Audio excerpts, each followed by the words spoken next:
BPL শেষ হওয়ার পথে, কিন্তু এর মধ্যেই বাজিমাত তাসকিনের। বিপিএলে এবারের আসরে সবচেয়ে বেশি উইকেটের মালিক বনে গেলেন তিনি। শুধু এবারের আসরেই নয়, রেকর্ড ভেঙেছেন বিপিএলের সব আসরের। তবে তার এই রেকর্ড কিভাবে সাকিবকে পেছনে ফেলেছে, এ নিয়ে বিস্তারিত থাকছে ডেস্ক রিপোর্টে।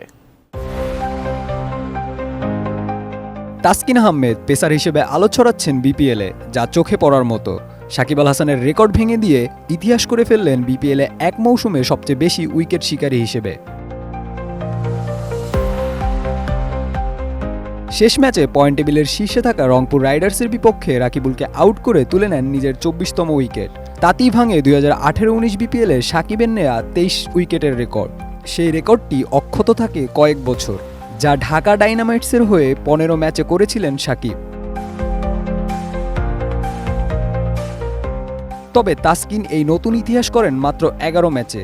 প্লে অফের বাকি এখনও এক ম্যাচ, যেখানে তার দলটি পয়েন্ট টেবিলে ভালো অবস্থায়ও আছে। প্লে অফের স্বপ্ন অটুট।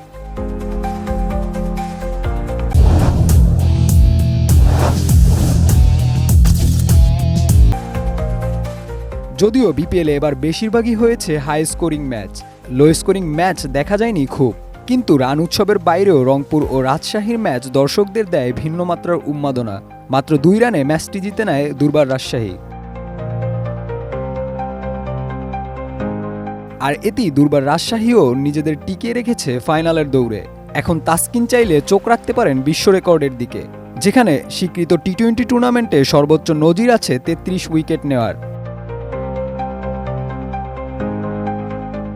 এবারের বিপিএলের নানা রকম অসঙ্গতি, দেশি ও বিদেশি খেলোয়াড়দের পাওনা টাকা নিয়ে প্রথম আলোচনায় আসে দুর্বার রাজশাহী। শেষ ম্যাচটি জিতে পয়েন্ট টেবিলের ৪র্থ অবস্থান ধরে রাখার পাশাপাশি দলটির সবচেয়ে বড় প্রাপ্তি তাসকিন আহমেদের এই নতুন ইতিহাসটি।